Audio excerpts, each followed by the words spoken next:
Kind of a boring day for the market. What's going on, guys? It's Ricky with Talk About Solutions, and I don't know if it was just me, but I know based off of market performance, we showed a lot of signs of consolidation. So if you kind of struggle to either show progress with any of your day trades, or especially if you held a position, you might have been green and then red and then slightly green and then red because, again, just a lot of choppiness. Direction was not clear. If we look at this on the 1 minute time frame, it looks a little bit more active, but that is why if you're part of my LPP team, I sent out a message to all of them because I saw how much the market was consolidating that let's make this very clear. If there is no progress, there is no reason that we should be forcing trades that, again, direction is not clear, so therefore opportunity is not super clear. Any open position is a position that's open to risk. And I was expecting, again, I went live earlier today because Trump was supposed to be live at 11 a.m.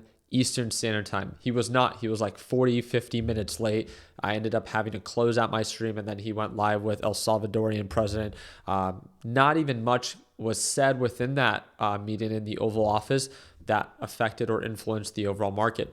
The biggest thing that I have to look forward to as of right now, just want to be straight up with you. As of right now, intraday, there is no real updates between the US and China when it comes down to the trade war. The biggest update, I shared it with today's earlier video, is that China raised the US tariffs to 125%, and this is the biggest concern. The president of China is inviting the EU to team up against Trump's bullying. Now, if this were to happen, then yes, that would be uncertain. And yes, that also would create and instill more fear into the market. Something to look out for. I don't see it to be very possible, but something definitely to pay attention to. Remember, if there are more updates that are negative between the tariff or trade war between the US and China, then be ready for more selling pressure. But markets are oversold enough that if no updates are given, it wouldn't surprise me if markets just begin to recover because of how eager, a lot of you guys are saying, Ricky just loves that word. But it's because every article says it, right? Markets are eager for, individual stocks to recover. So they're looking for any reason to do so. And if things are not getting worse between China and the US, then technically, according to the market loves to get ahead of itself. It will begin to recover ahead of any negative possible news. The only other thing that I want to make sure that I make very clear is that this week, if I'm not mistaken, Friday is a holiday, so the market might actually be closed. But on Wednesday, there is going to be a live stream, and I think this is going to be by Jerome Powell. Let me double check this. But yep, it says Fed Chair Powell speaks, and that's going to be right around 1:15 p.m. Eastern Standard Time. Definitely a live stream that I'm going to want to pay attention to. I'll leave it up to you guys.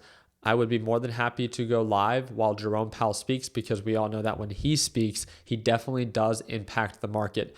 Based off of his tone, if he's hawkish or dovish, will determine if markets rally or if markets begin to drop. Remember, a really big focus for the market is interest rate cuts that are expected to happen hopefully as soon as May. That would be a positive catalyst for the market.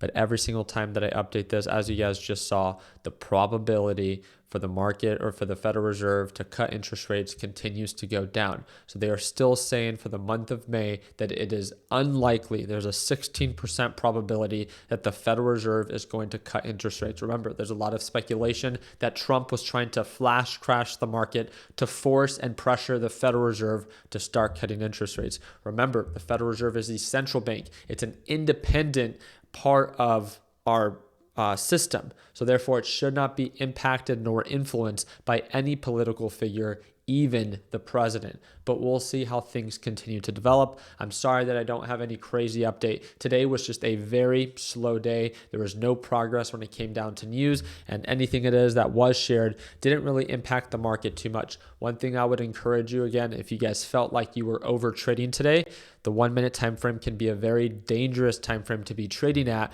because, again, every minute you see a possible quick change of direction. Slow things down on the 5 minute, things begin to be a little bit more clear. And my favorite saying that I love to share with our beginner traders that are part of LPP is give the market the time that it needs to paint its picture for the day. Sometimes trading right at market open might be exciting, but it might not also be the safest thing to do because direction can quickly change. If you give the market some time when things might look bullish and then quickly sell off, if you give the market time to paint its picture for the day, then again, you give yourself a better position to be able to trade off of either more pattern or more data. So therefore, direction should be a little bit more clear.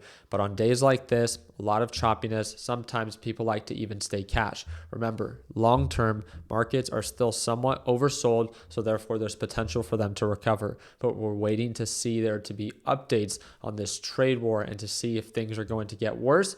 So therefore, NASDAQ market getting rejected and forming another leg down, or if things do begin to get better, we'll see if we break above that moving average on the 4-hour time frame and actually begin to indicate signs of a recovery. I'll make sure that I do my part in keeping you guys up to date. All I literally ask you to do is to make sure you subscribe for updates. So I appreciate your time. I hope that earned a thumbs up. If you have any questions, feel free to comment down below, and I hope to see you for tomorrow's live trading session. If you want to tune on in, second link in the description down below. Like always, let's make sure that we end the year on a green note. Take care, team.